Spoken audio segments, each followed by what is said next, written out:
Bonsoir à toutes et tous.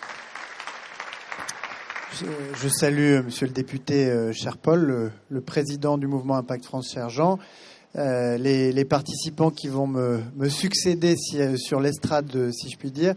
Très heureux d'être avec vous, effectivement, au lendemain d'un moment important pour l'écosystème, puisque c'était le jour de l'annonce des lauréats des programmes créés il y a 4 ans, du French Tech 120 et du Next 40. Et c'était l'occasion aussi pour le président de la République de s'exprimer cette année, 10 ans après la création de la French Tech. 10 années qui ont permis à la France de faire émerger un certain nombre de ces licornes dont a parlé Caroline, mais surtout de renouer avec une tradition ancienne dans notre pays d'innovation et d'entrepreneuriat.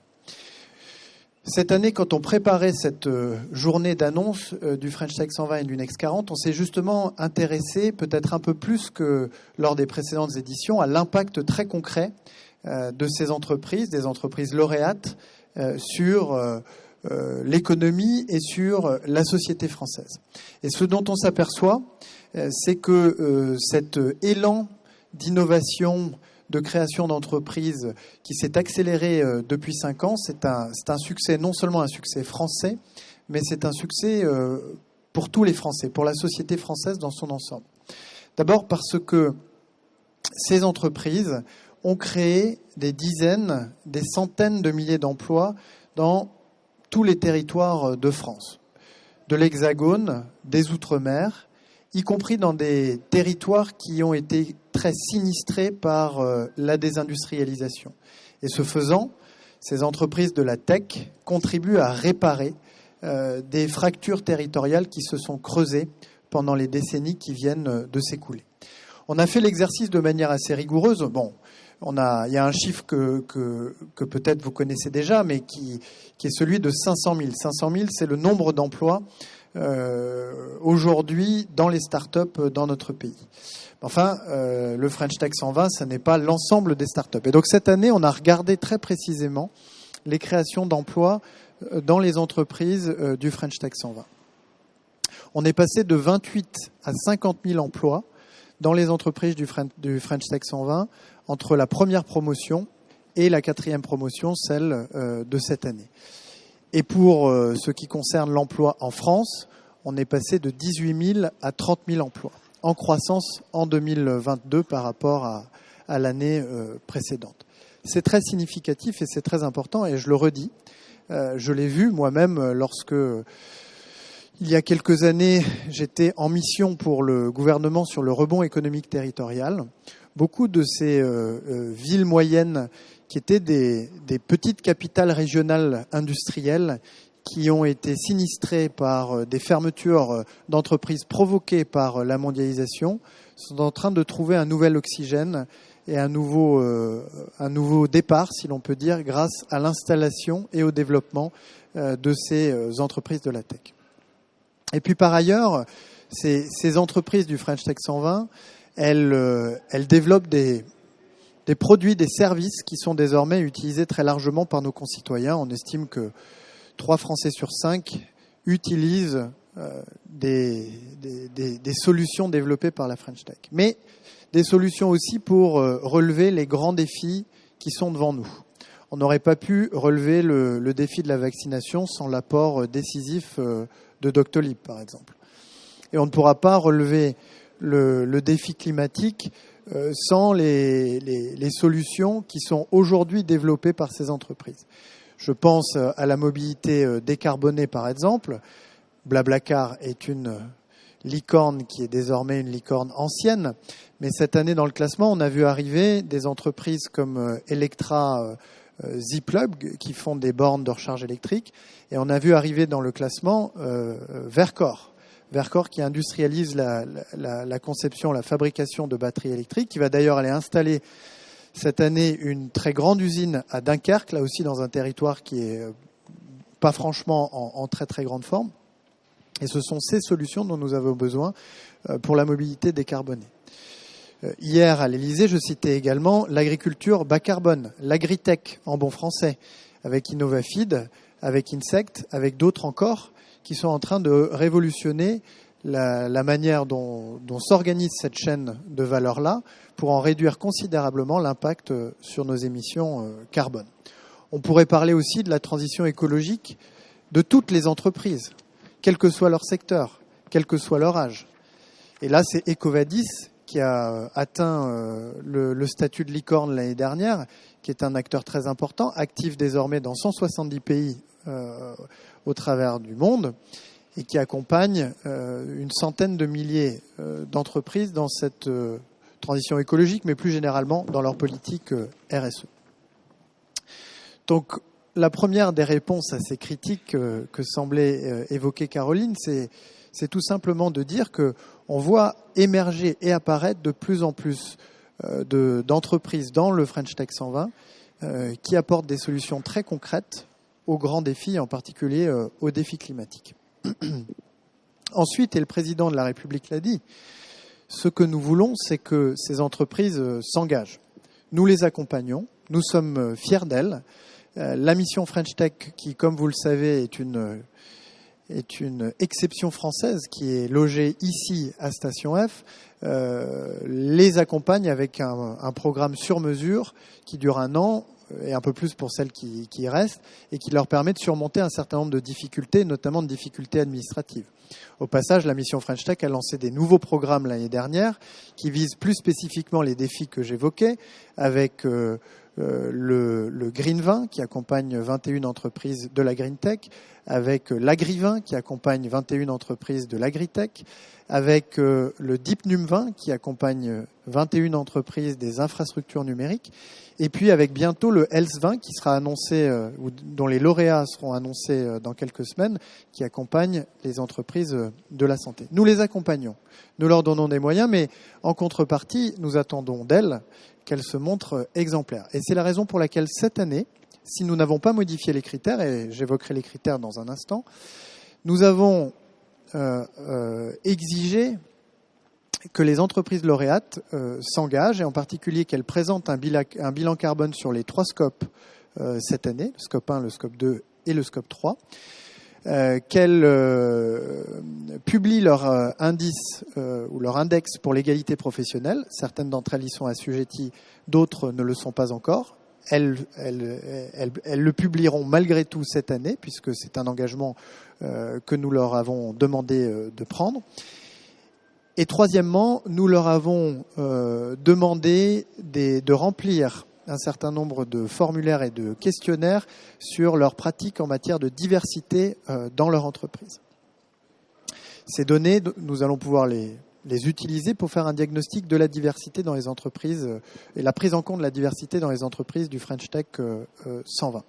Et puis par ailleurs, la mission French Tech, mais elle n'est pas la seule, puisque un certain nombre d'associations qui animent aussi ce secteur au quotidien le font également.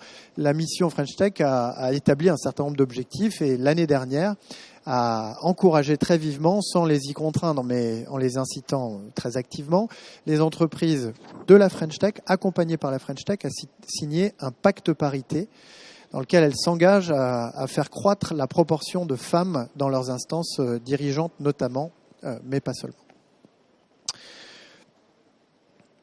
Des entreprises qui ont un impact sur l'économie et la société française, des engagements que nous leur demandons de prendre, et puis ensuite il y a effectivement cette question des critères d'entrée dans les programmes, de ce qui fait la valeur des licornes.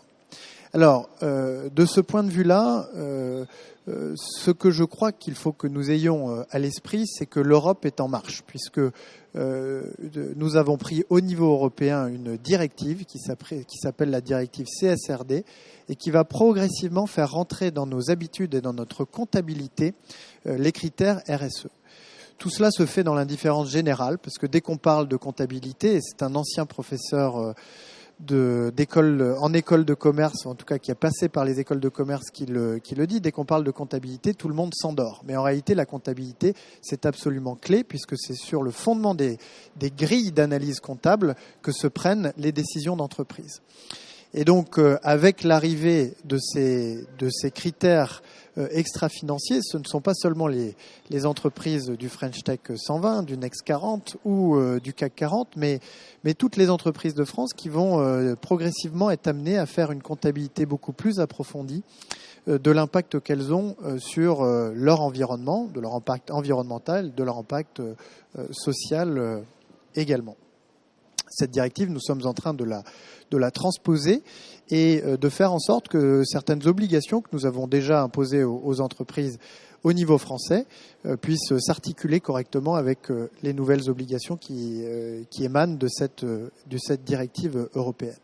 Il existe néanmoins toujours, ou en tout cas il y a néanmoins toujours une bataille qui est menée entre nous autres Européens qui considérons qu'à l'avenir, les entreprises devront rapporter les risques non seulement que les grands défis comme le défi climatique font peser sur leurs actionnaires, mais aussi les risques qu'elles font peser sur l'environnement, sur le plan social également.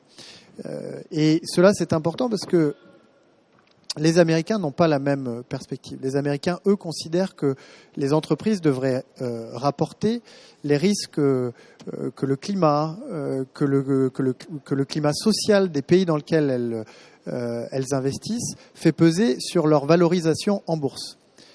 Mais que ça doit s'arrêter là. Et qu'il n'est pas de la responsabilité des entreprises de dire le risque qu'elles font peser sur les autres. Et ce conflit de normes, qui est encore plus éloigné que CSRD, puisque là, on est vraiment dans des instances de normalisation qui échappent en quelque sorte au contrôle démocratique, c'est absolument fondamental. Parce qu'une fois qu'on aura établi le cadre, on le fera respecter à partir de normes, et ces normes sont aujourd'hui discutées, voire disputées entre les Américains qui ont décidé d'ailleurs de manière assez habile de s'établir pour cela, enfin d'établir leur association d'établissement des normes de rapportage extra-financier en Europe, de faire présider cette association par un Français, vous le connaissez, c'est un ancien patron de Danone. Et face à cela, nous avons l'EFRAG, qui est présidé par Patrick de Cambourg, qui est un Français, lui aussi, et qui réfléchit à la manière justement d'aller plus loin que le seul risque porté par les actionnaires. Et donc, d'une certaine manière, je pense que dans les années qui viennent, les critères de nos classements évolueront pour tenir compte aussi de cette performance intégrale, si l'on peut dire, de l'entreprise. Nous avons sollicité un premier avis en ce début d'année 2023 pour l'établissement des critères du French Tech 120 et du Next 40 2024. Cet avis, nous l'avons demandé à une instance que nous avons créée cette année, à parité hommes-femmes, qui regroupe les investisseurs les plus réputés de la place de Paris, auxquels nous avons demandé, parce qu'il y avait quand même pas mal de boulot, de nous faire une proposition sur les critères du French Tech 120 et du Next 40 l'année prochaine. Je ne sais pas vous dire aujourd'hui, ça sera intéressant d'avoir le compte-rendu de vos échanges ce soir, si d'ores et déjà des critères extra-financiers seront intégrés. Mais s'ils ne sont pas l'année prochaine, je n'ai pas beaucoup de doutes qu'ils le seront à terme à mesure que toutes les entreprises, et pas seulement les entreprises de la tech, seront amenées non seulement à faire cette comptabilité-là, mais en plus à la rendre publique pour que toutes leurs parties prenantes, les actionnaires, mais évidemment les collaborateurs, les clients et les fournisseurs, puissent connaître la performance intégrale de ces entreprises. Je vous souhaite un très bon débat ce soir qui nourrira nos débats à venir sur les critères et je vous remercie encore pour l'invitation. Merci. Merci, Monsieur le Ministre. Et pour enchaîner, j'invite à me retrouver Laurence Meignery, Jean Moreau, Maud Sarda, Bastien Odgeri et Paul Midi. Donc bonjour à tous. Première question, on a vu la parole du ministre il y a quelques instants. Donc sur les nouveaux critères finalement qui pourraient être intégrés dans les stratégies d'innovation et pour définir finalement ce que sont les champions, les licornes de demain. Et on peut se poser la question de la place finalement d'engagement écologique, sociaux, de l'impact positif aujourd'hui dans le soutien et dans les attendus de la French Tech en France.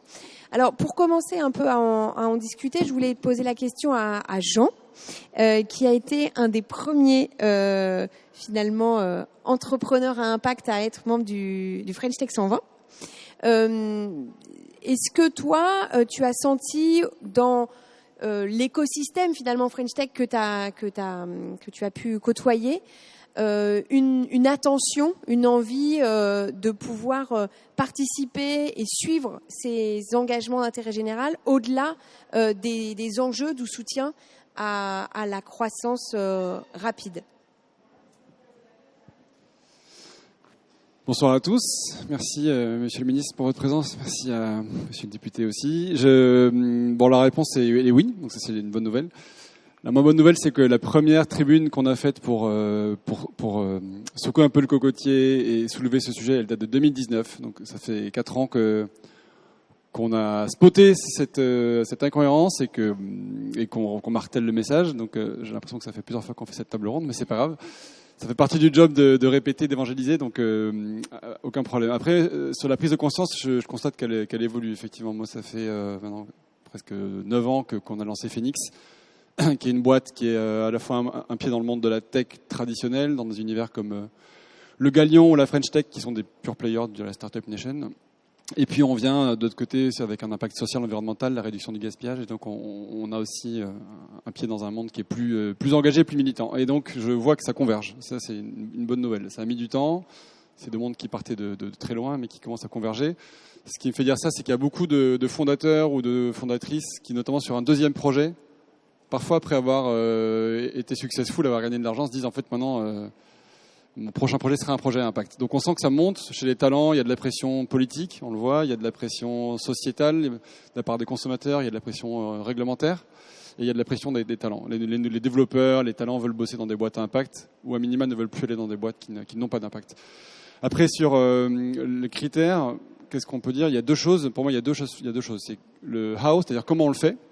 Et donc là on sent que monte une critique sur la course effrénée au levée de fonds, au modèle purement capitaliste, où on abandonne une partie du capital à des fonds d'investissement sur un modèle en fait traditionnel. Et on s'aperçoit, et c'est une partie des critiques sur le classement d'hier soir, que les modèles autofinancés en mode small is beautiful, où on grossit de façon maîtrisée, en gardant le contrôle de sa boîte, en répartissant la valeur plus équitablement, sont un peu déclassés, sont hors radar, alors qu'en fait on a construit de très belles boîtes de cette manière-là. Donc ça c'est plutôt sur la façon de faire.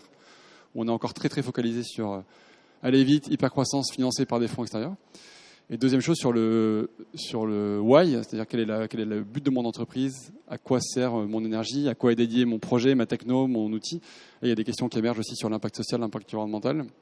Et pour conclure et passer la parole, ce que je peux dire moi de mon poste d'observation, c'est que j'ai vu à quel point un volontarisme politique assez fort, avec la création de la BPI, avec la participation de la French Tech, la création du label French Tech, avec des réseaux d'entrepreneurs structurés, avait été un beau succès et avait fait effectivement émerger collectivement 25, 27, 30 licornes. Et donc, en fait, ce qu'on propose, nous, collectivement ici, c'est de faire la même chose sur une verticale tech à impact social et environnemental. D'avoir le même niveau d'énergie, les mêmes niveaux de focus, la même création d'écosystèmes avec des dispositifs incitatifs d'innovation, de soutien à l'innovation. Donc on appelle, c'est un peu technique, mais ceux qui sont entrepreneurs ici connaissent le crédit impôt recherche, le statut d'entreprise innovante, qui sont des dégrèvements de charges, des allègements, des temps de respiration quand on crée une boîte pour créer de l'emploi, et qui aujourd'hui sont très très fléchés sur l'innovation traditionnelle, l'innovation deep tech, machine learning, IA. Et donc moi je suis le premier à l'avoir vécu.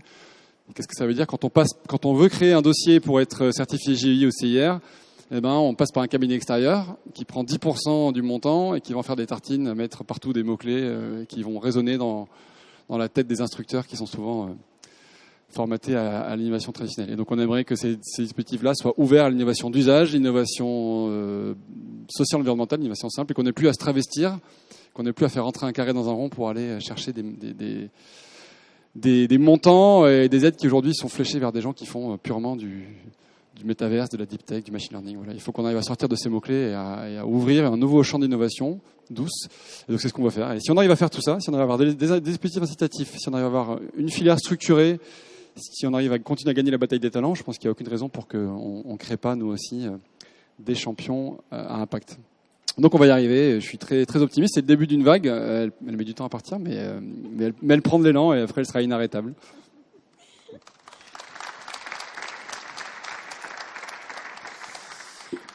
Alors, Laurence, je voulais rebondir avec toi parce que tu as vu aussi le secteur de la finance à impact se développer et maintenant apparemment tout le monde fait de la finance à impact.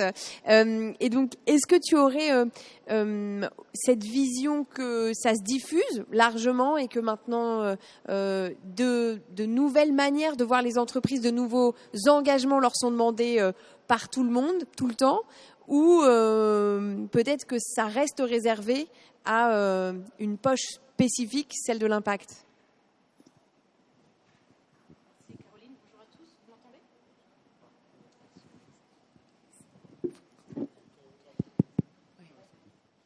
C'est bon? Non, vas-y. Bonsoir à tous.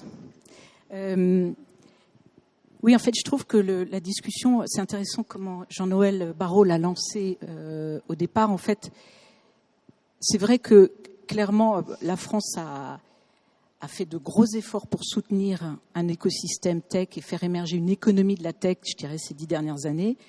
Et ça a été certainement très efficace du point de vue de la création d'emplois, de la place de la France dans l'économie mondiale. Enfin, il y a eu beaucoup d'avantages.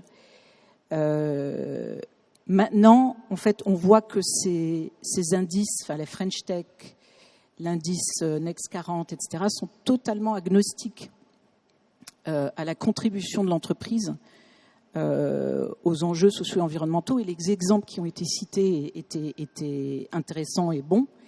Mais néanmoins, c'est parce que l'économie évolue et qu'il y a progressivement quelques entreprises à impact qui rentrent dans ce classement que les choses, on va dire que les choses évoluent progressivement, mais il n'y a pas d'incentive de l'État pour ça. Et je trouve que la question, et Jean-Noël Barrot l'a posé à la fin, hein, il y a un débat quasi civilisationnel aujourd'hui sur ce que doit être l'économie et la finalité de l'entreprise.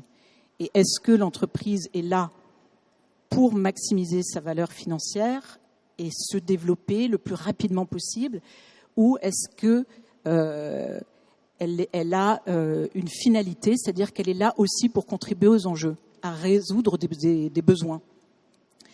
Et bon, moi j'ai une conviction, et c'est ce qui m'a motivé à créer Citizen Capital il y a une quinzaine d'années, que l'économie pourra plus être évaluée à l'aune, uniquement d'un critère. Et d'ailleurs, la notion d'impact investing, puisque donc j'ai lancé un fonds d'impact il y a une quinzaine d'années qui s'appelle Citizen Capital, et l'acte même d'investissement impact, c'est d'avoir un double objectif. Ce qui est en fait très intéressant et qui est très nouveau, si on regarde les 50 dernières années, c'est de ne plus avoir uniquement un seul objectif, mais au moins deux.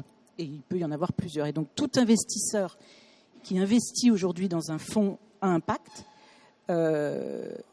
reconnaît qu'il n'a pas uniquement un objectif de maximisation de sa valeur financière. Et en fait, ces dernières années, il y a eu énormément d'argent fléché vers l'écosystème de la tech, et c'est en partie une bonne chose, et notamment, je pense à l'initiative Tibi, que je pense que vous connaissez, qui a pour objectif de flécher 6 milliards d'euros vers l'économie de la tech. Ça, c'est non seulement il n'y a pas d'incentive, mais c'est même discriminant aujourd'hui pour une partie du marché, qui est ce que j'appelle un marché émergent, qui est le marché de l'impact, et des entreprises qui placent au cœur de leur modèle un objectif de transition écologique ou d'amélioration du bien-être des êtres humains. Et ça pose question sur les 10 prochaines années. C'est-à-dire que on a vécu 10 années incroyables où la rentabilité a reposé sur la digitalisation de l'économie et sur les modèles SaaS, les logiciels. La révolution, on peut se poser la question, est-ce que la révolution n'a pas été faite, y compris en termes d'impact. Enfin, certaines de ces entreprises ont eu beaucoup d'impact. Et nous-mêmes, on a 2 ou 3 entreprises dans le classement Next 120. mais qui n'ont pas du tout été valorisés dans ce classement pour leur impact, puisque je vous rappelle que les critères du classement reposent sur la valorisation financière et sur la capacité à lever des fonds.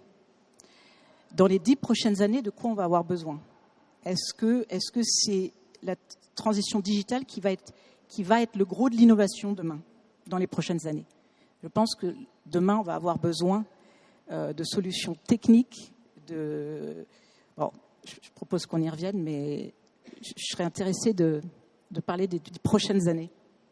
Alors Bastien, c'était une transition toute trouvée pour toi, parce que Innovafeed n'est pas une plateforme SaaS et fait partie du Next 40. Vous êtes une entreprise qui s'est fondée sur, on peut dire impact native, vraiment sur un enjeu d'impact environnemental fort. Comment aujourd'hui ces enjeux de changement d'échelle rapide et de recherche d'impact cheminent chez vous ? Est-ce que c'est compatible ? Comment vous arrivez à faire grandir votre impact en faisant grandir votre entreprise ?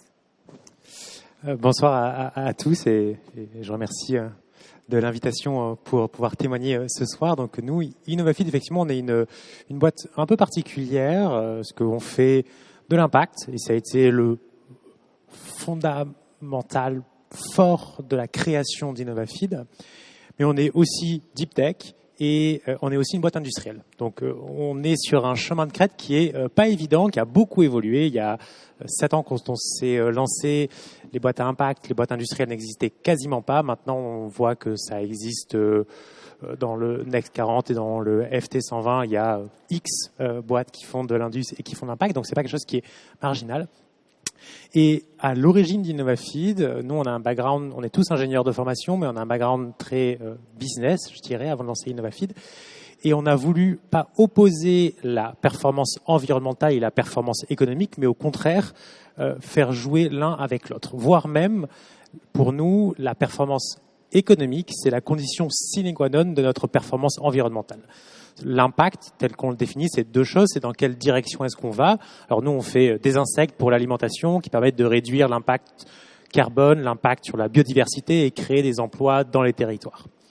Donc ça, c'est la direction dans laquelle on va. Donc chaque fois qu'on produit 1 tonne de protéines, c'est 1 tonne de carbone économisé, c'est 1 tonne de poissons qu'on a préservés dans nos océans et c'est 700, 800 euros de valeur créée sous forme d'emplois dans les territoires. Mais pour qu'on ait un véritable impact, c'est pas uniquement le fait de produire 1 tonne, c'est de produire des dizaines, des centaines, des milliers de tonnes, des centaines de milliers de tonnes. C'est ça notre ambition. Et pour ce faire, on se doit d'être performant. Sans performance, on n'arrivera jamais à lever des fonds, à aller chercher des acteurs bancaires, à aller chercher des clients, à aller chercher des fournisseurs pour leur proposer un modèle économique qui soit viable et vertueux. Et donc, depuis le début, on s'est évertué d'aller chercher la performance économique dans cette performance environnementale et vraiment dans ce sens-là. Ce qu'on voulait faire avant toute chose, c'était créer une boîte à impact et on s'est rendu compte très rapidement que si on voulait avoir un véritable impact, il fallait qu'on soit performant sur un certain nombre de choses. Et il y a 2 caveats à ce discours. Le premier élément, c'est pas de tout repos de faire ça. Ça peut exister dans certains contextes, mais pas dans tous les contextes. Et nous, on l'a vu, on fait à la fois du deep tech, on fait à la fois de l'indus, on fait à la fois de l'impact. Et la conjonction de ces 3 facteurs font en sorte que le chemin est très compliqué. Et c'est pour ça que dans cet écosystème de la French Tech, il n'y a que quelques boîtes qui peuvent arriver à faire ça, parce qu'il n'y a que quelques boîtes qui ont réussi à, je dirais, passer tous les obstacles liés au levée de fonds, liés au recrutement, liés au développement de ce modèle-là. Donc ce premier caveat, c'est possible de s'appuyer sur la performance économique pour pouvoir œuvrer vers une performance environnementale, mais c'est pas une martingale, c'est pas évident de le faire. Et le deuxième élément, le deuxième caveat, c'est que ça a pu marcher pour Innovafeed parce qu'il se trouve qu'on n'était pas très loin de construire un modèle économique qui soit viable. Ça marche pas dans tous les écosystèmes. Il y a certains écosystèmes où le modèle économique est beaucoup plus loin à aller chercher parce qu'il n'y a pas de rentabilité à aller avoir sur certains éléments, que ce soit de la formation, de l'inclusion, de la capture de carbone. Et donc, pour ces éléments-là, effectivement, un modèle comme celui d'Innovafeed ne peut pas marcher parce qu'on ne peut pas s'appuyer sur une performance économique parce que manifestement, il n'y en a pas et il n'y en a pas avant quelques années ou quelques dizaines d'années. Et donc, il faut avoir une métrique ou un écosystème qui soit un peu différent pour pouvoir arriver à faire émerger ce type d'initiative et ce type d'écosystème. Nous, on a eu la chance de pouvoir, je dirais, émerger. Alors par nous-mêmes, c'est un grand mot, on a été extrêmement soutenus par l'écosystème, mais en tout cas sans bénéficier de la valorisation de nos externalités positives. Mais c'est une exception, je dirais. Innovafeed, il y a quelques boîtes qui l'ont fait, mais ça reste quand même une exception. Et probablement la majeure partie des boîtes n'ont pas réussi à émerger parce que le modèle économique et le chemin de crête étaient trop étroits pour pouvoir arriver à développer leurs projets et développer leurs innovations. Et est-ce qu'encore aujourd'hui, il y a des renoncements que vous devez faire sur l'un ou l'autre l'une ou l'autre des jambes, je veux dire, l'enjeu économique ou l'enjeu d'impact, ou est-ce que c'est évident de cheminer ensemble, ou est-ce que vous devez vous poser la question de certains renoncements à certains moments clés? Non, complètement. Ce qui est assez intéressant, c'est que c'est la valeur cardinale chez Innovafeed, c'est l'impact. Et un peu par autoconstruction, toutes les personnes qui ont rejoint Innovafeed sont des personnes qui ont cette valeur chevillée au corps. Donc pour nous, c'est une question du quotidien, de comment est-ce qu'on peut... parfois, il y a des questions d'arbitrage entre quel niveau d'impact et quel niveau de performance est-ce qu'on peut arriver à aller chercher. C'est pas au quotidien qu'on a ces questions fondamentales. Il n'y a que probablement sur quelques éléments qu'on a pu être confronté à un véritable dilemme entre performance économique et performance environnementale, qui sont des vrais choix stratégiques d'entreprise et qu'on doit prendre avec l'ensemble des collaborateurs, l'ensemble de nos acteurs, de nos investisseurs, des acteurs de nos écosystèmes, mais qui sont globalement très supportifs de notre démarche. Alors Maud, toi tu as monté une plateforme particulière, Label Emmaüs, qui a permis en fait de digitaliser ce que propose Emmaüs dans toute la France. Et donc sur ces enjeux effectivement de soutien dans les startups innovantes, voilà, vous êtes de l'innovation écologique, sociale et digitale finalement. Est-ce que vous êtes senti soutenu comme un acteur possible de la French Tech, ou est-ce que vous vous êtes senti toujours peut-être à côté et pas avoir une place évidente dans cet écosystème? Alors, j'ai envie de répondre par un petit calcul. Je vous propose un petit calcul que j'ai fait tout à l'heure quand j'ai regardé le chiffre d'affaires consolidé des 120, des fameux 120. Alors, moi, j'ai vu 11 milliards, c'est ça ? Ok. Donc, du coup, je me suis amusée à diviser 11 milliards par 50 000 emplois. J'ai tout pris, y compris hors de la France. Et on trouve un rapport de 220 000. Un emploi pour 220 000 euros de chiffre d'affaires. J'ai fait un petit comparatif avec nous. Donc nous, on est tout petit, hein. On risque pas d'être dans les 120. On fait 2 millions de chiffre d'affaires pour l'instant. Et on a 60 salariés. Et du coup, ce rapport donne 33 000. Un emploi pour 33 000 euros de chiffre d'affaires. Déjà, ça, je trouve que c'est important de le souligner. Quand on parle de création d'emplois en valeur absolue, c'est bien, hein, mais de le rapporter quand même à ce qu'on pourrait faire au maximum par rapport à la création économique, ça me semble un critère important. Et puis j'ajoute à ça que nous, par exemple, on a 55% de femmes. On se redonne les chiffres, hein, c'est 17% dans la tech en France et on n'a pas de quoi être fier parce qu'on est au niveau tout juste de l'Union européenne, même un peu à la ramasse, quoi. Dans notre effectif, on a une personne sur 3 qui est en parcours d'insertion. Ça veut dire quoi? Ça veut dire qu'ils sont bénéficiaires du RSA, ils sont peu qualifiés académiquement, ils sont orientés par les services sociaux. Une personne sur 3 a ce profil-là. Je connais pas les chiffres dans la tech. Je crois pas que ça existe beaucoup, les agréments d'insertion par l'activité économique dans nos fameux 120 et puis dans la tech en général. on a 100% de nos bénéfices qui sont réinvestis dans l'outil de travail. Et on a un écart de salaire de 1 à 3. Et donc, avec tout ça, on pourrait se dire quand même, en termes d'impact social, en tout cas, on n'a pas besoin de prouver beaucoup de choses. Et pour autant, par exemple, la BPI, à qui on a demandé une subvention de 40 000 €, ça a été refusé. Alors pourquoi ça a été refusé? Est-ce que c'est parce qu'on est pas assez innovant socialement? On prend des gens qui n'ont pas le bac, ils font 6 mois de formation. Au bout des 6 mois de formation, ils sont 86% à décrocher un diplôme d'équivalence bac plus 3.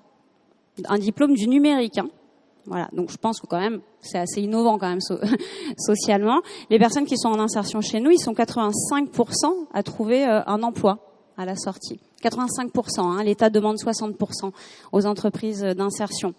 Donc si on est innovant socialement, il n'y a pas de problème. C'est quoi le problème? On est une coopérative. C'est un sacré problème, on réinvestit tout dans l'outil de travail, on partage toute la valeur et la richesse. Le souci, c'est que c'est compliqué quand on est une coopérative de trouver des investisseurs, parce qu'on est une société de personnes, on n'est pas une société de capitaux, on n'a pas d'actions à proposer, d'accord? Et ça, il n'y a toujours pas de solution, en fait. Il n'y a toujours pas de solution. Mais là où il y a un hiatus énorme, c'est qu'aujourd'hui, les acteurs les plus engagés socialement, bon, je vais parler de ce que je connais, d'accord, du social. Bon, je pense que écologiquement, c'est pareil. Ils sont où? Ils sont quand même encore dans l'économie sociale et solidaire. C'est quoi les statuts les plus présents dans l'ESS? C'est l'associatif et le coopératif. Ces statuts sont exclus de tout financement aujourd'hui. Mais là où il y a un vrai souci, ces acteurs-là aujourd'hui, ils forment peu au numérique. Ils forment peu au métier de la tech. C'est vrai, c'est encore beaucoup des métiers traditionnels, du BTP, du service à la personne, etc. Et dans le même temps, les acteurs de la tech, eux, ne prennent pas ces profils. Il y a un hiatus énorme, en fait. Il va avoir une casse sociale sans précédent, on le sait bien, elle est en cours. La transition écologique, elle va pas se faire comme ça, sans casse sociale. Et donc là, on est dans une... Mais il y a une opportunité incroyable de création d'emplois. On en est la preuve à notre toute petite échelle. Des réparateurs, etc., des reconditionneurs, il en faudra. Mais du coup, qui va le faire? Parce que ceux qui ont l'argent, ils n'ont pas d'agrément d'insertion, ils s'occupent pas de ces profils-là, c'est vrai tout de même en majorité, et ceux qui s'en occupent, ils n'ont pas l'argent. Donc voilà, je pose ça là, et je demande à ce qu'on réfléchisse à une French Coop, par exemple, pour les coopératives, comme il y a une French Tech. C'est possible, des acteurs comme Label Emmaüs, il y en a d'autres, nous on est tout petits, il y en a qui sont beaucoup plus gros que nous. Donc c'est bien que les licornes deviennent à impact, et qu'on leur mette des critères un petit peu plus ambitieux que ce qu'on leur met jusqu'à présent. Mais ça serait bien aussi que les structures à impact, qui de fait c'est leur quotidien, deviennent aussi des licornes. Mais c'est possible. Merci beaucoup. Alors du coup, Paul Midi, je me permets de me retourner vers vous pour vous proposer de nous dire, dans le cadre de votre consultation, là il y a une opportunité de se dire dans quelle finalement start-up, dans quelle PME innovante on a envie d'investir aujourd'hui, comment il peut y avoir du soutien public pour développer ces entreprises. Est-ce que par rapport à ce qu'on s'est dit depuis tout à l'heure, est-ce que vous voyez la possibilité qu'il puisse y avoir un nouvel âge finalement du soutien aux entreprises et que par la French Tech aussi, par les acteurs innovants, on réinvente un peu comment on soutient les entreprises de demain? Alors oui, c'est la réponse. Déjà, merci de m'avoir invité et bonjour à tous. Je repars de ta question et de la discussion, parce qu'il y a plein de sujets. Moi, j'aurais envie de réagir sur toutes les interventions qui étaient hyper intéressantes. Mais je repars du tout début, sur Next 40 et le French Tech 120. C'est effectivement hyper réducteur. On est sur des critères qui ont ils sont très simples, ils sont très transparents, c'est assez robuste. Pourquoi on met ces critères-là? Parce qu'en fait, on essaye de mesurer la capacité de jeunes entreprises à avoir beaucoup d'impact rapidement. Et donc, pour avoir beaucoup d'impact, est-ce qu'ils font de la croissance et est-ce qu'ils ont la capacité d'attirer des fonds qui vont leur permettre de faire la croissance demain, et donc d'avoir beaucoup d'impact. Mais c'est extrêmement réducteur parce qu'on parle que de critères financiers et en fait, ce ne sont que des critères de moyens. Moi, et je pense personne dans cette assemblée se lève le matin en se disant « Ah, je vais lever 10 millions d'euros », ou on peut en rêver pour certains parce que vous en avez besoin, mais on se lève pas pour ça. Moi, je me lève pas pour même si c'est l'objectif qu'a fixé le président de la République, 100 licornes à 2030 en France, c'est un objectif de moyens. Au fond, ce pourquoi moi je me lève, et je suis sûr qu'on partage ça tous ensemble, c'est pour faire la transition écologique. Et donc, par exemple, pour un objectif final important, enfin qui est pas totalement final, mais qui est faire le zéro carbone à 2050, c'est pour éradiquer le chômage, donc faire le plein emploi à 2027.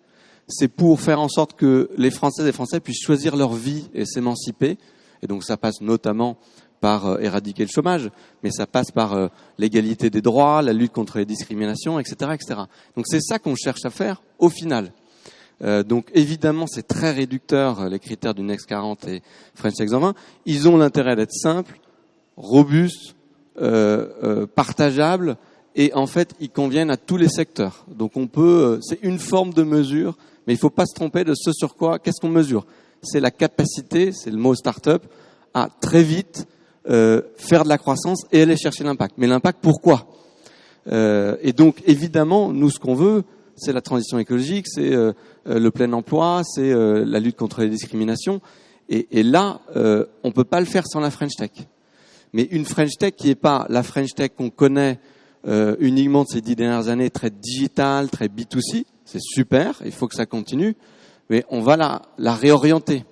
Les priorités qu'a fixées le président de la République là, hier soir en annonçant justement le classement Next 40 et French Tech 120, enfin l'officialisant, puisqu'il avait déjà été annoncé quelques heures avant, c'est d'aller beaucoup plus sur l'industrie, parce qu'on veut réindustrialiser, pareil, parce qu'on veut tuer le chômage, mais on veut de l'emploi industriel, et on veut de l'emploi industriel dans nos territoires, et donc ça c'est l'objectif des 100 usines à 2025.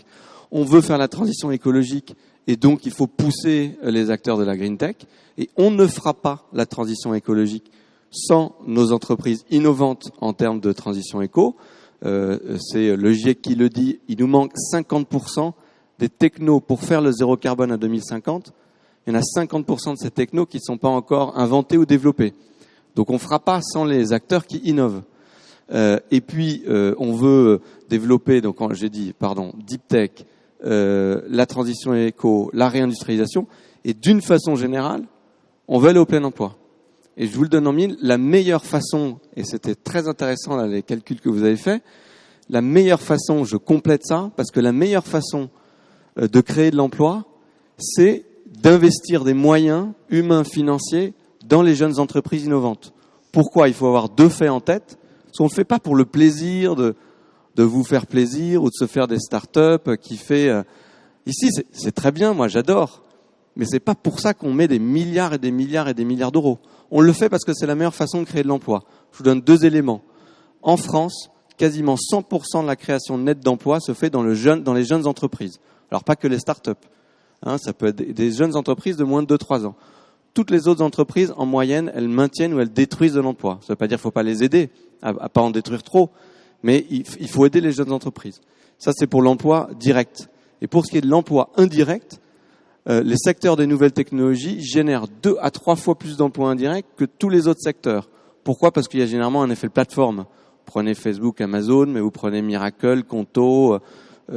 Il y a un effet de plateforme qui emmène les PME, les ETI et même les grands groupes, et ça génère beaucoup plus d'emplois.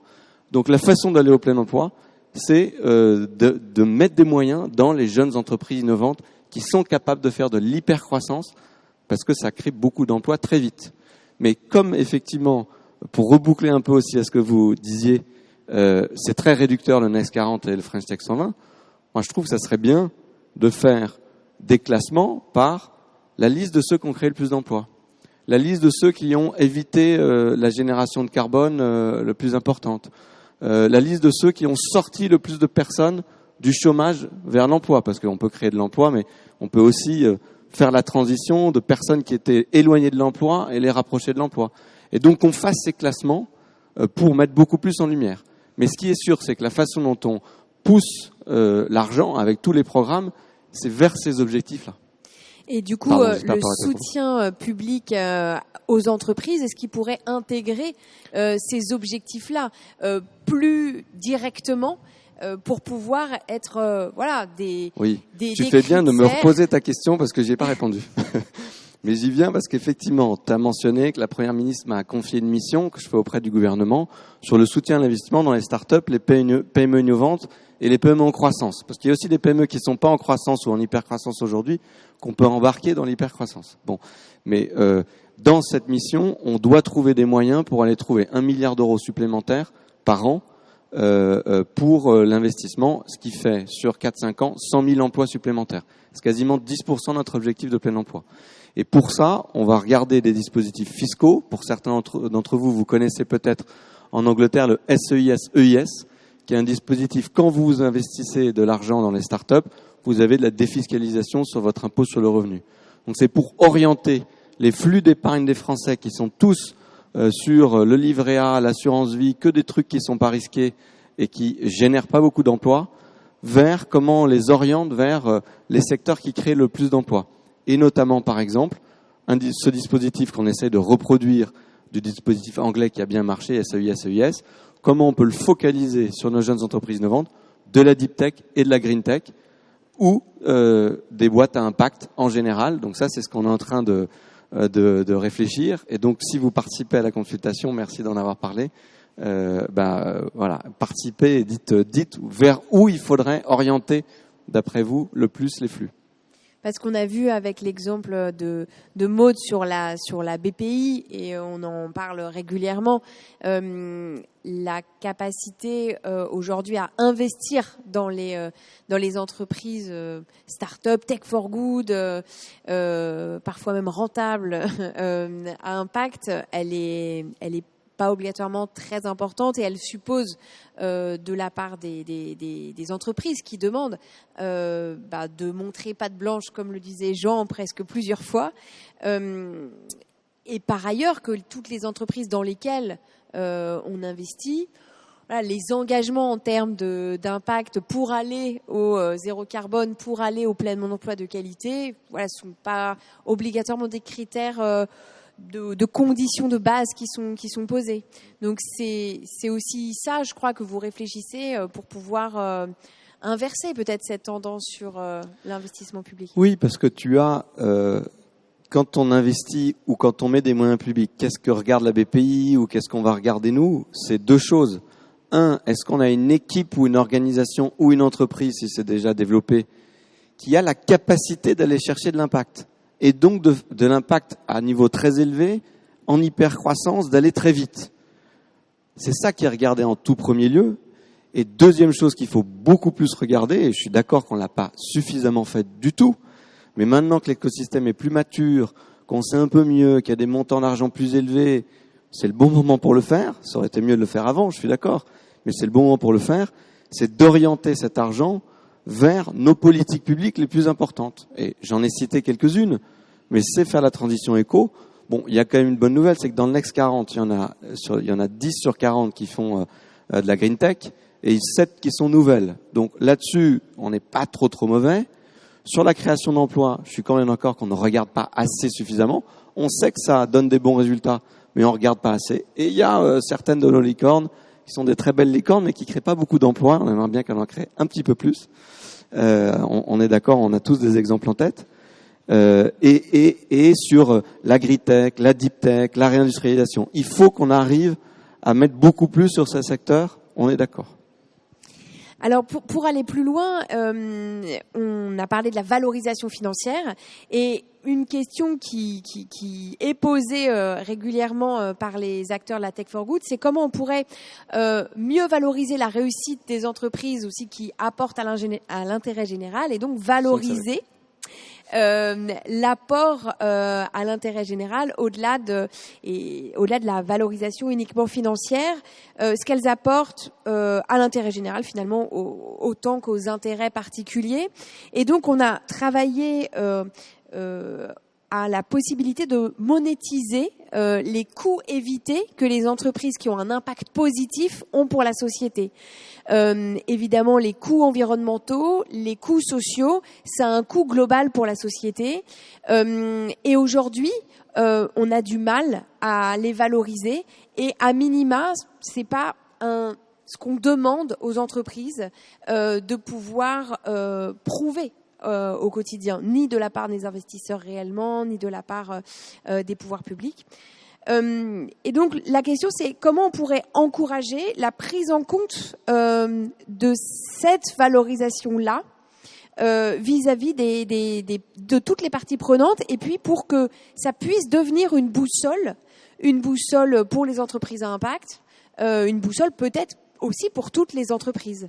Du coup, je me tourne d'abord vers vous, Bastien, parce que je crois que vous, c'est une boussole, mais aujourd'hui une boussole plus interne que vous développez au quotidien.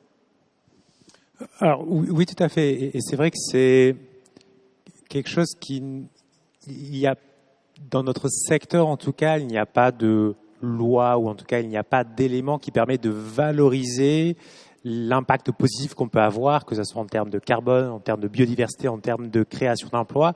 Il n'y a pas de facteur qui nous permet de dire vous avez fait X tonnes évitées, ça va vous rapporter X euros de chiffre d'affaires.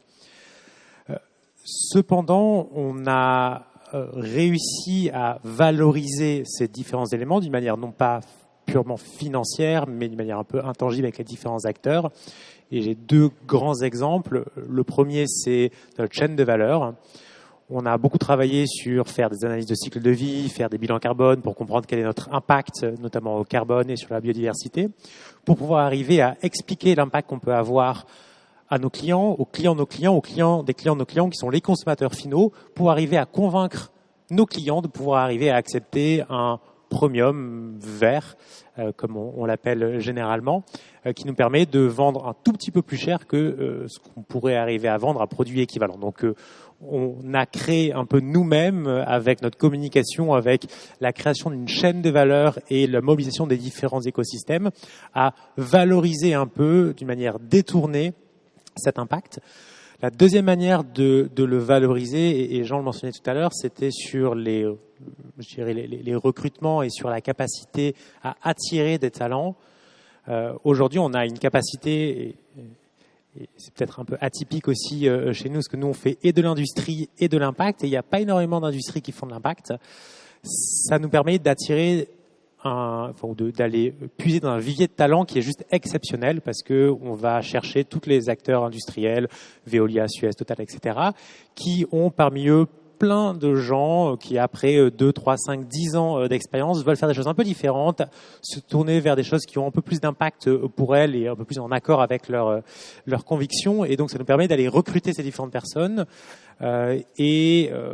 Potentiellement, on n'aurait jamais pu le faire si on n'avait pas cet impact-là. Donc, on a réussi à le créer, mais ça n'est pas évident. Et je pense qu'un des éléments clés pour pouvoir arriver à davantage valoriser ces externalités positives, c'est de donner de la transparence, de donner une métrique commune à différents secteurs, que ce soit, on l'a fait sur l'indice de parité, mais que ce soit sur les différents éléments de biodiversité, de création d'emplois, sur différentes typologies de personnes. Ce qui manque aujourd'hui, c'est un peu cette transparence-là, et donc tout le monde se défend, ou en tout cas market un certain nombre d'éléments, et pour le coup tout n'est pas équivalent entre les différentes boîtes et les différents écosystèmes. Donc je pense que ce qui nous permettrait de valoriser beaucoup mieux ces externalités positives, c'est d'avoir un cadre commun aux différents acteurs, à la puissance publique, mais aussi aux différents acteurs économiques, pour pouvoir arriver à effectivement valoriser ces différentes externalités positives. Merci beaucoup. Alors, Maud, je te repose cette même question parce que aujourd'hui, effectivement, valoriser les coûts évités pour la société, t'en parlais un peu dans ta première intervention. Comment vous pouvez arriver à le faire aussi pour que ça puisse être quelque part pris en compte par la puissance publique et par les investisseurs potentiels qui vous rejoignent, et puis pour valoriser aussi de manière presque intangible ce que vous apportez à la société. Alors, calculer les coûts évités, pour nous, ce sera pas très compliqué, je pense. Chaque année, on fait une évaluation d'impact social. Depuis notre création, il y a 50 indicateurs. On a créé ça avec un cabinet de conseil spécialisé là-dedans qui s'appelle Kimso. On fait un bilan carbone depuis notre création, alors que c'est obligatoire que pour 500 salariés. Donc nous, à 60 salariés, et même quand on était 10, on le faisait déjà. Donc je pense que ça, c'est pas un souci. Après, c'est très bien. Hein. Moi, je trouve ça super qu'on aille vers ce type de valorisation d'indicateurs. Après, je pense que ça fera pas tout, parce que je reviens à mon petit calcul de tout à l'heure. 50 000 emplois, c'est génial, mais si on pouvait faire 10 fois plus avec l'argent public, pour moi, c'est de l'argent public qu'on n'a pas assez bien utilisé en fait. Et voilà. Et donc on sait que l'argent public, ça pousse pas comme ça sur les arbres, qu'il y en a de moins en moins, et que les défis écologiques et sociaux, ils sont colossaux en fait devant nous. Donc il va falloir qu'on optimise absolument l'argent public. Donc moi, ce que je demande, c'est qu'à côté du coût évité ou du nombre d'emplois, on ait un référentiel en fait. Par rapport au chiffre d'affaires, par rapport à la levée de fonds, par rapport, un autre petit calcul que je me suis amusée à faire il y a quelque temps. Moi, je trouve que Back Market c'est formidable et on peut être fier en France d'avoir un Back Market. Ils ont levé 450 millions d'euros. À l'époque, ils avaient 700 salariés, je crois, quelque chose comme ça. Et moi, j'ai fait un petit rapport avec notre marketplace, parce qu'on est une marketplace nous aussi. Finalement, on vend du reconditionné. Donc, nous, on avait levé 150 000 euros en fait pour 60 salariés. Donc c'est un rapport en fait de 3500 fois. Donc c'est encore pire que tout à l'heure mon rapport en fait de 10 fois. C'est-à-dire qu'avec 3500 fois plus de fonds, ils avaient créé ça de moins en emploi par rapport à nous. Donc je sais pas, moi je trouve que c'est incohérent. Il faut absolument qu'on ait des référentiels, et ça peut-être aussi mettre une prime entre guillemets à la vertu sociale et écologique. Quand on réinvestit 100% des bénéfices dans l'outil de travail, quand on a plus de 50% de femmes dans son effectif, en fait, on devrait avoir une prime à ça, en fait, par rapport aux autres. Quelque part, vous parliez tout à l'heure de la liste, et puis presque de classer les gens sur ceux qui feraient le plus d'emplois, c'est un peu cette logique. Donc, voilà, j'associerais une prime à la vertu, et je rajoute une petite chose, vous disiez, on réfléchit à proposer de la déduction fiscale aux Français qui investiraient dans les startups. C'est super. Donc ça veut dire que potentiellement, on pourrait faire plus d'efforts de déduction fiscale aussi sur les Français qui investiront au capital des coopératives. Aujourd'hui, c'est 25%, et chaque année, on doit se battre pour maintenir ce taux de 25% et qu'il soit pas retombé à 18%. Moi, je fais un appel, j'espère que ça tiendra les 25, mais moi j'espère qu'on ira à 30, à 40, à 50%. Ça serait super. Merci beaucoup. Alors, du coup, une question, c'est aujourd'hui avec les règles de compétitivité qui existent, est-ce que clairement on peut se dire qu'on peut aller vers une performance globale, c'est-à-dire économique, écologique, sociale à égalité? Est-ce qu'aujourd'hui, on peut le faire, ou est-ce qu'il y a des choses, autant pour les investisseurs que pour les pouvoirs publics, qu'il faudrait arriver à changer pour pouvoir réellement, frontalement, aller vers une performance globale, ou est-ce qu'on est encore un petit peu loin et on peut encore peut-être parfois dans le discours?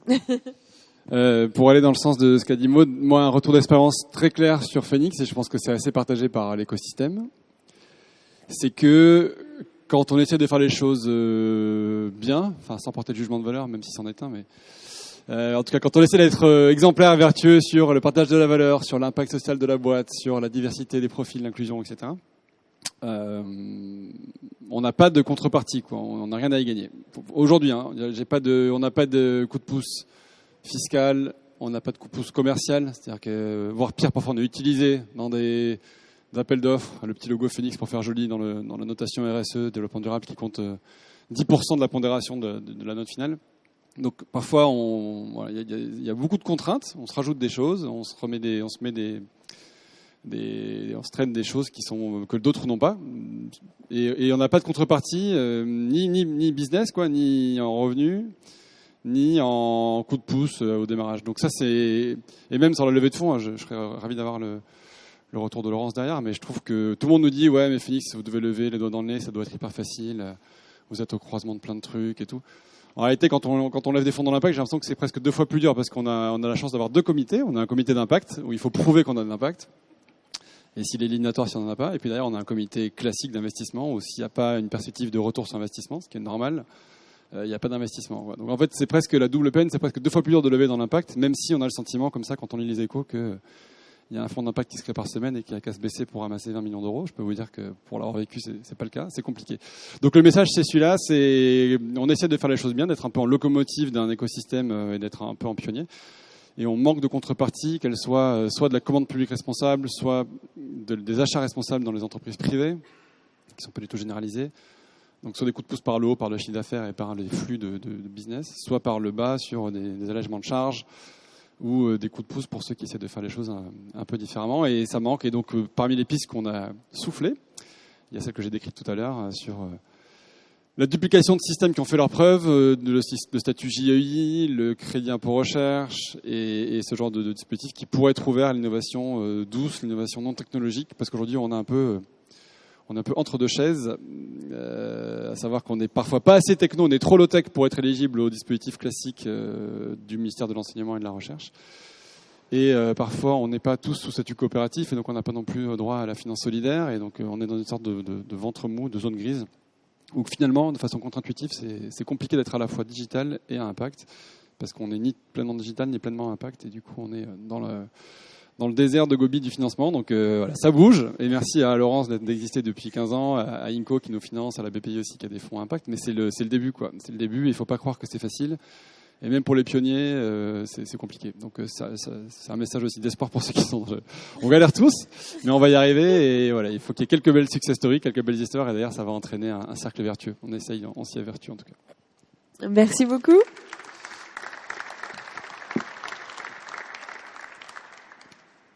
T'as trouvé un micro ? Presque. Donc Laurence, effectivement, sur l'investissement, Jean t'a bien passé la balle. Ouais. Toi, est-ce que cette performance globale, tu sens que aujourd'hui c'est quelque chose sur le milieu de la finance qui est soutenu, encouragé réellement, ou on arrive peut-être aussi aux limites pour passer un cap et sortir la marginalité ? J'ai envie de dire, en fait, ces 15 dernières années, je pense qu'on a cherché à démontrer que c'était possible de concilier performance financière et impact. Et en fait, c'est un travail de 15 ans. Il faut voir d'où on vient, puisque au départ, c'était très dur de lever des fonds pour des gens comme nous, et on reste assez petit, en fait, dans l'univers de l'investissement. Et en fait, je pense qu'on a fait cette démonstration avec notre 2e fonds.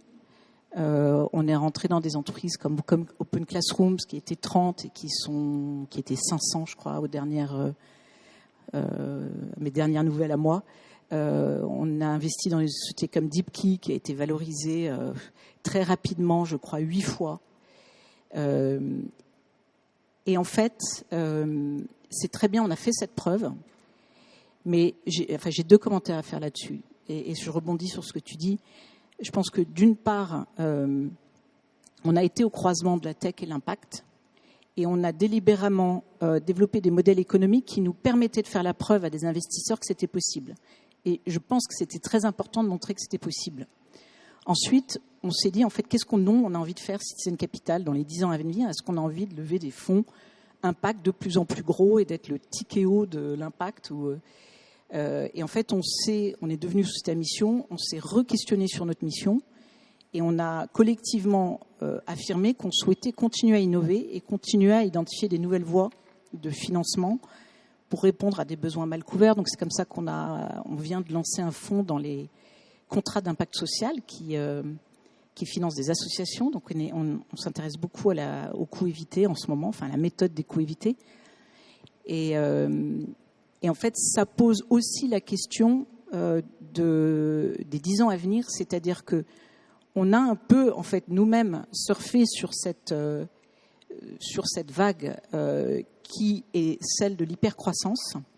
Et la question que je me pose à l'avenir, c'est que où quels sont les besoins d'innovation qu'on va avoir pour les 10 ans à venir, et est-ce que c'est l'hypercroissance, est-ce que c'est des entreprises qui vont générer de l'hypercroissance qui vont nous apporter cette innovation?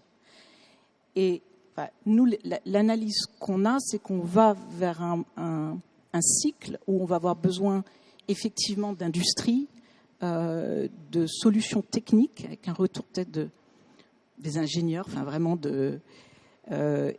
et d'entreprises qui ont des retours sur investissement beaucoup plus limités. Et c'est peut-être une très bonne nouvelle en fait pour nous, c'est-à-dire que le marché va lui-même faire sa correction, parce que l'État n'a pas complètement incentivé quand même ces 10 dernières années ce marché-là, mais le marché lui-même, je pense, va montrer que les besoins qu'il va y avoir, c'est des nouveaux EHPAD. Par exemple, c'est l'EHPAD du XXIe siècle. C'est comment on répond aux aspirations des gens à vieillir à domicile et à être plus dans le prendre soin que dans le soin médical lui-même. Il y a plein de besoins qui sont en train de naître avec des modèles qui ne sont pas des modèles à 20% de TRI. Et donc, pour moi, ça pose des grosses questions, ça. On a besoin de nouveaux business models dans la santé qui inventent les modèles de prévention de demain, des nouveaux types de cabinets médicaux. On a besoin de deep tech aussi, de projets qui trouvent des solutions de robotisation pour accompagner les agriculteurs dans l'agriculture régénérative. Et en fait, quand on pense au Veolia et au Vinci d'il y a 40-50 ans, ces entreprises-là ne se sont pas développées dans l'hypercroissance. Elles se sont développées avec des croissances relativement modérées, avec des modèles économiques, avec des marges relativement limitées, et elles sont devenues des champions français, européens, mondiaux. Donc moi, je pense qu'une partie de l'économie de demain va reposer sur ces nouveaux besoins qui ne sont pas forcément des besoins technologiques, mais qui vont être des besoins qui vont révolutionner les usages. En fait, et on voit déjà poindre ce type d'entreprise. Et ces entreprises pourront devenir très importantes, mais il faut leur donner du temps. Et donc, nous, on réfléchit en tant que financiers, quels sont les modèles économiques qui nous permettent de donner du temps et de financer des modèles qui ne se reposent pas sur l'hypercroissance, qui intéressent quand même des investisseurs. Et donc, c'est passionnant. Je n'ai pas complètement la réponse sur tout, mais voilà, on a posé quelques jalons. Merci beaucoup, merci Laurence. Alors, pour finir, Paul Midi, je pense que vous avez entendu une diversité de points de vue. Une question qui a un peu ressorti, c'est celle de la compétitivité. Finalement, comment aujourd'hui, en intégrant des enjeux écologiques et sociaux, on arrive à pas perdre des points de compétitivité, à être finalement handicapé par sa recherche par la recherche du bien commun.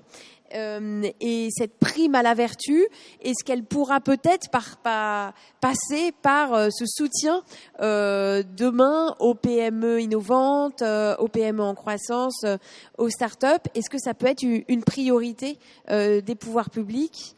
Comment vous pensez qu'on pourrait intégrer ça aujourd'hui? Oui, je peux rebondir juste sur ce qui vient d'être dit parce que je pense, moi non plus, j'ai pas les réponses, hein. Mais je suis d'accord avec vous. En tout cas, je veux bien préciser moi mon propos, c'est que tout va pas passer par l'hypercroissance. Ça, c'est sûr. Le seul intérêt de l'hypercroissance, c'est que parfois, ça peut aller plus vite. Et donc, quand il faut, là, on a une urgence, par exemple écologique. On est quand même vraiment très en retard sur ce qu'on doit faire. Et donc, il faut qu'on arrive à aller le plus vite possible. On n'a pas 100 ans devant nous. Donc, tout ce qu'on arrive à faire en hypercroissance est bien, mais c'est pas la panacée et ça n'est qu'une petite partie de l'économie. Voilà, moi, c'est juste pour dire ça. Et évidemment, il y a plein de modèles, mais il faut trouver le bon modèle entre les modèles qui vont demander beaucoup d'argent, mais ceux qui donnent de l'argent, à un moment, ils vont demander un petit retour. Et donc, voilà, il faut trouver le bon équilibre. Exactement. Moi, je pense que c'est une très bonne idée. Exactement, c'est ça. C'est un peu ce que j'essayais de dire tout à l'heure sur les classements par thème et par objectif. Et donc après, pour être sûr de bien comprendre ta question, parce que je suis pas sûr d'avoir bien compris en fait. Je la refais. Non, c'est la question qui a été posée par Jean, mais par tout le monde, c'est la compétitivité. C'est-à-dire qu'aujourd'hui, faire écologique, faire social, on peut avoir des modèles économiques, et Bastien l'a montré, qui marchent et qui sont et qui permettent d'aller vite, mais on a aussi plein d'engagements qui coûtent du temps, qui coûtent de l'argent et qui potentiellement ne permettent pas d'avoir la même efficacité économique, parce que aussi les règles de compétitivité ne l'encouragent pas. Et qu'aujourd'hui, faire moins cher, faire finalement plus carboné, parfois on est plus compétitif que l'inverse. Et quand on parle du coup du soutien aux entreprises, aux startups innovantes, aux PME en croissance, mais comment ce soutien-là, il peut peut-être rééquilibrer pour qu'il puisse y avoir une compétitivité plus écologique et sociale. Est-ce que ça serait un objectif que vous poursuivriez? Oui, alors deux choses. Un, moi j'opposerais pas les deux, parce que si on est sur des vrais sujets de transition éco, d'emploi, en fait il y a toujours un marché pour moi. Tu vois ce que je veux dire? Il faut pas opposer, à mon avis, opposer les choses. Après, par contre, il faut parfois générer et aider des secteurs qui peuvent pas naître d'eux-mêmes. Et quand on fait par exemple la transition écologique, faut changer l'industrie complète, faut changer nos sources d'énergie, donc ça génère des transformations qui sont très importantes et parfois effectivement ça coûte tellement d'argent que ça n'est pas rentable à long terme. Mais moi j'opposerais pas les deux. Et après, deux, c'est ce qu'on essaye de faire dans les politiques publiques quand on met alors orientation de la commande publique, je pense qu'on le fait assez mal sur ce que tu dis, et ça fait partie des sujets sur lesquels je travaille, mais honnêtement j'ai pas trouvé de bonnes solutions aujourd'hui. Donc, je suis très preneur, mais je pense qu'on n'est pas très bon sur l'orientation de la commande publique. Mais par contre, sur l'orientation de la fiscalité, il faut vraiment changer la donne, parce que c'est ce que je disais tout à l'heure. On a une orientation de la fiscalité qui est essentiellement pour aller aider l'immobilier, par exemple. Ça crée pas beaucoup d'emplois, ça crée surtout des bulles immobilières, ou alors pour favoriser le financement de la dette, parce qu'on va mettre ça dans l'assurance vie qui derrière finance la dette d'État. Donc l'objectif, et c'est ce qu'on essaye de faire notamment avec ma mission, c'est comment on arrive à changer ces incentives fiscaux pour justement que l'argent il aille pas dans les secteurs qui sont peu productifs ou qui correspondent pas à nos besoins, voire même qui créent des bulles comme sur l'immobilier, mais qu'on les mette sur les secteurs qui sont et productifs et en lien avec ce qu'on cherche à faire.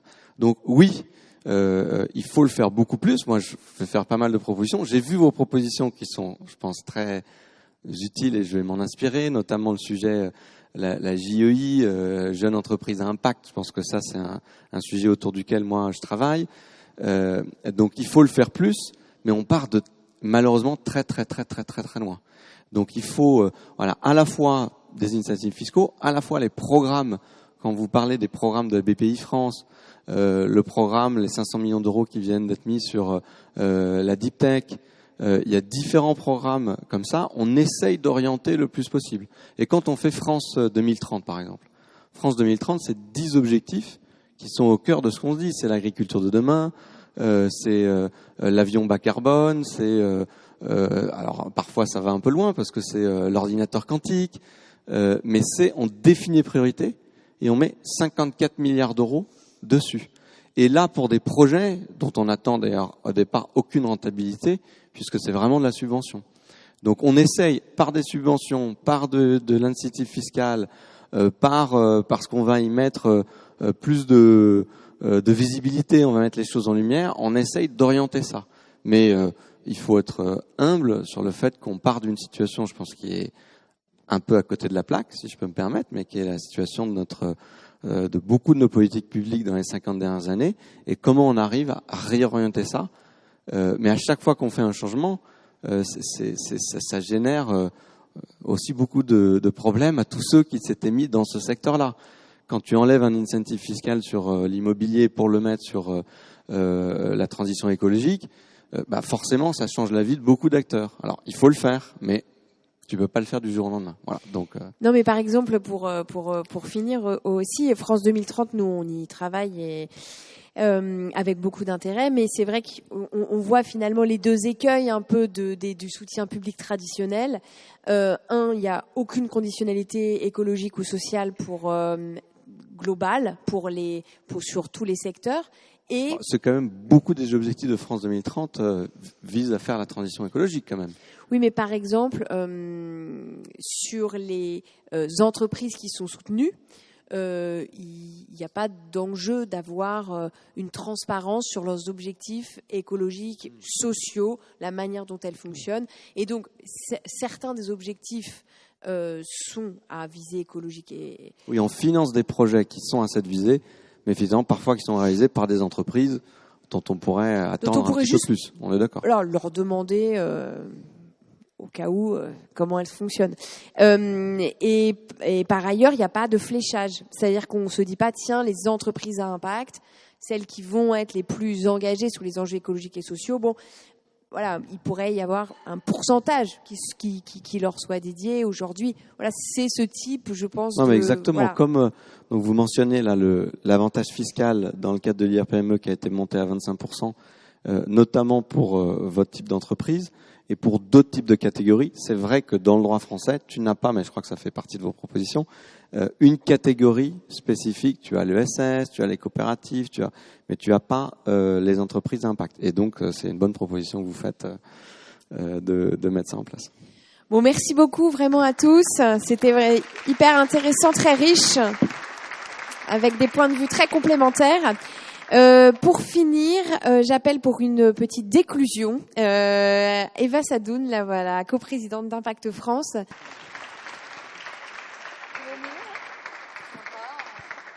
Merci pour vos interventions. C'était assez intéressant. C'est un exercice sympa de faire une déclusion, de prendre un peu de recul par rapport à ce qui a été dit.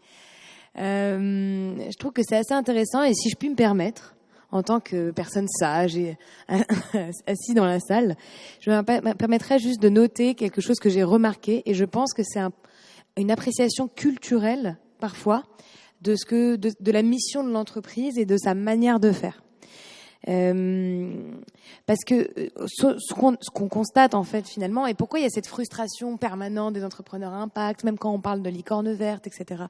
C'est parce que je pense que la manière dont nous on perçoit le rôle de notre entreprise et la manière dont l'entreprise devrait fonctionner n'est pas nécessairement le même que les entrepreneurs qui sont nommés dans ces concours, etc. Et en fait, ce problème culturel, en tant qu'entrepreneur à impact, on le vit tout le temps. C'est-à-dire quand on ne vient pas nécessairement on n'a pas une culture de l'entreprise très forte ou qu'on ne vient pas nécessairement d'une grande école. Alors moi, j'ai fait une grande école un peu par opportunité de vie, on va dire. J'étais pas nécessairement prédestinée à faire une école de commerce et du coup j'ai eu toujours ce regard un petit peu distant de la manière dont on voit le monde, dont on se présente en tant que personne quand on est dans ce milieu-là. Et c'est vrai qu'on a l'impression qu'on attend de nous en tant qu'entrepreneurs, en tout cas pour être légitime, d'avoir fait un seul parcours de vie, d'avoir une seule manière d'entreprendre, d'avoir une seule manière de gérer sa boîte, d'avoir une seule manière de la perspective de l'avenir qu'on a de notre boîte. Et en fait, quand on n'est pas un entrepreneur, souvent un homme qui vient d'une très très grande école, qui a une manière de présenter les choses, qui vise un exit assez rapproché, qui pense que effectivement c'est par l'hypercroissance qu'on fait plus, alors que en fait il y a des gens qui arrivent à faire autant avec moins d'argent. Et finalement il y a un souci même d'efficacité, qu'on n'a pas le même rapport à l'efficacité, qu'on n'a pas le même rapport à la culture de boîte, qu'on n'a pas le même rapport au partage de la valeur. Et on est souvent mis de côté.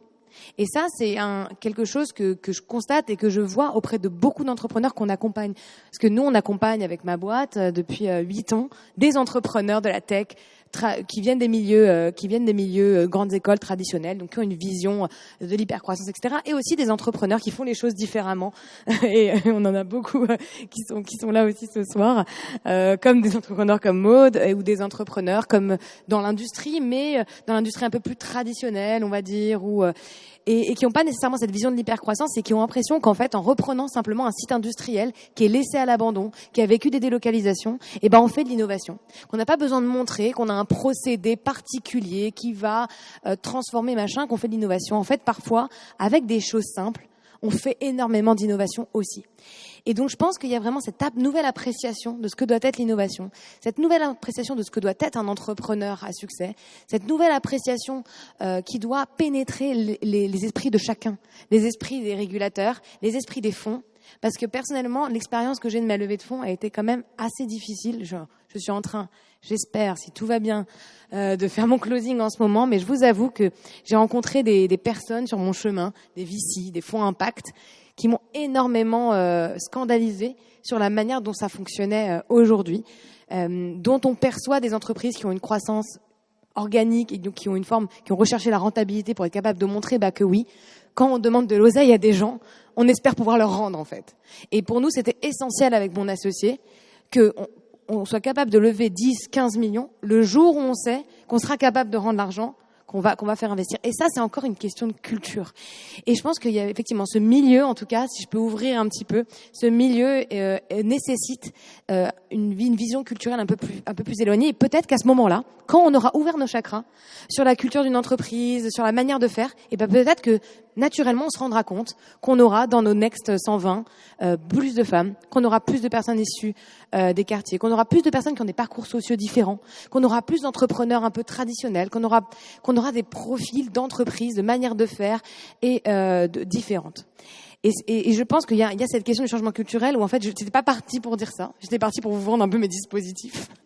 Et en fait je me sens un peu obligée de dire ça parce que je pense que c'est utile d'utiliser cette tribune pour pouvoir dire ça. Voilà. Et comment on change la culture? Parce que c'est pas facile en fait, parce qu'on a tous des biais. J'ai bien réalisé certains dirigeants de fonds VC ou certaines personnes chez BPI France également, avec qui j'étais en face, qui avaient un problème de mimétisme, c'est-à-dire ils ne s'identifiaient pas dans ce que je pouvais représenter en tant qu'entrepreneur. Moi, c'était compliqué de leur vendre une croyance que je n'avais pas, c'est-à-dire que ma boîte devait hyper scale pour pouvoir être efficace. Et du coup, on arrivait à un moment où on n'arrivait plus à se comprendre. Donc, c'est difficile d'opérer un changement culturel. Donc, comment on lutte contre un biais culturel? Et je pense qu'effectivement, tout le cadre qu'on essaie d'imaginer, c'est un moyen de lutter contre ces biais culturels. Les quotas peuvent être un moyen de lutter contre des biais culturels. Sista s'est beaucoup battu ces dernières années, notamment pour les femmes entrepreneurs, et on est toujours à 2% de fonds levés par des duos complètement féminins et 20 par des duos mixtes. C'est un scandale. C'est littéralement un scandale. Et on parle d'une inégalité qui est perceptible depuis la nuit des temps. On n'est pas là à essayer d'identifier le niveau d'inégalité. Bon, donc c'est un truc de ouf. Voilà. Donc ça c'est le premier truc. Le deuxième truc, c'est que on n'arrive pas à avoir effectivement suffisamment. Pourquoi je sais plus ce que je dis. Ah oui, voilà. On fixe des quotas, pardon.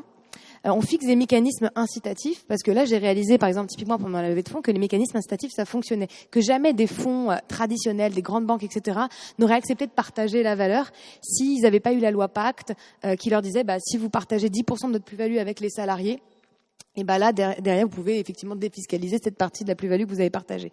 Donc, ça fonctionne très bien. Et c'est pas que le mécanisme, même le fait de montrer que c'est possible, de montrer que c'est dans la loi, de montrer que c'est acceptable et même efficace pour le milieu économique que, effectivement, d'opérer un partage de la valeur. Donc, on croit énormément à ces mécanismes d'incitation qui permettent de lutter contre les biais. Des quotas, c'est nécessaire, et surtout faire confiance à une tierce partie prenante auquel on fait jamais confiance, qui est là pour beaucoup mon dada, qui est le citoyen. Les fonds, c'est compliqué d'opérer un changement culturel chez les fonds d'investissement. Franchement, ça fait 8 ans que j'essaie. Ils viennent tous des mêmes parcours, ils ont fait les mêmes écoles, ils ont partagé les mêmes bancs des sociétés de gestion, ils se retrouvent à la tête de fonds d'impact. Bon, ils peuvent pas changer complètement leur manière de voir l'économie, l'entrepreneuriat. Et c'est pas grave. Voilà, on ne demande pas aux gens de se déconstruire. Comme on demande à minima effectivement d'avoir de nouveaux critères. Bon, si ça marche pas, il y a aussi d'autres gens qui ont beaucoup d'épargne. 5 000 milliards d'épargne qui est gérée aujourd'hui en France et qui est mal placée. Et cette épargne-là, elle ne sait même pas où aller parce qu'elle n'est pas soutenue. Vous parliez des 25% pour que tout le monde sache, c'est sous un plafond de niche fiscale avec 15 autres niches fiscales. Et derrière, ça représente pour beaucoup de personnes rien. Et même pas 25% de défiscalisation. Donc il y a besoin effectivement d'énormément de dispositifs d'incitation. Parmi ceux-là, il y a la défiscalisation, mais pas que. En Angleterre, quand même, qui est un marché des plus dynamiques, c'est-à-dire que les acteurs comme moi, ils lèvent 1 milliard par an et pas 40 millions par an. Ils ont mis en place des mécanismes où les particuliers, ils peuvent complètement défiscaliser de leurs impôts l'ensemble de leurs pertes. Donc ça, effectivement, le IS dont vous avez parlé également. Leurs mécanismes permettent Également que la Big Society Capital puisse garantir l'épargne des individus, alors qu'aujourd'hui BPI, pour que vous sachiez, parce que les fonds de VC sont toujours là un peu ding, ding, ding, mais ils bénéficient d'une garantie de la BPI aujourd'hui pour faire leurs investissements. Et les particuliers aujourd'hui ne bénéficient pas de telles garanties. Et derrière, on a des particuliers qui, effectivement, doivent prendre le risque que les VC ne prennent pas, etc. Donc moi, je pense que ce serait une mesure transformatrice que, effectivement, d'avoir des gros mécanismes incitatifs pour les investisseurs particuliers. En plus, ça fait de la démocratie, de l'éducation des particuliers. Ah, comment fonctionne une entreprise? Ça rend les gens même plus... Enfin, nous, on l'a vu chez l'ITA. Ça rend les gens encore plus solidaires vis-à-vis des boîtes au moment où elles en ont besoin. Pendant le Covid, il n'y en avait pas un qui allait rechigner pour pouvoir soutenir l'industrie du Nord ou la boîte Tech for Good qui n'arrivait pas à livrer parce que voilà, les personnes étaient malades, etc. Donc ils sont vraiment capables en fait d'avoir aussi une appréciation de la diversité des typologies d'entreprises, la diversité des entrepreneurs, la diversité aussi des territoires. Et ça, je pense qu'on a besoin de les soutenir davantage. Donc voilà, ce sera un peu mon mot final aujourd'hui avec vous pour ne pas non plus répéter ce qui a été dit. Merci à toutes et à tous.